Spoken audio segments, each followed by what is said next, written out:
Hello guys, good evening, good morning and welcome.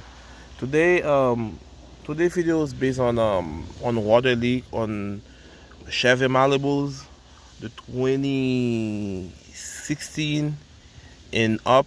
They have a water leak in the wheel seat, and the problem is it is the third brake light. I show you, I already diagnosed this vehicle, and it was the water leaking right here.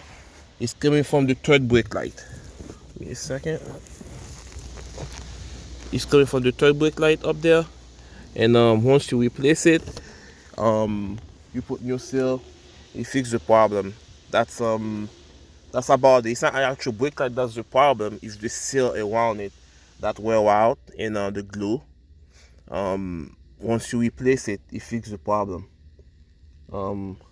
We don't have the parts in stock. Follow my channel, so when I install the brake light, I'll do an auto video. It is pretty easy to do.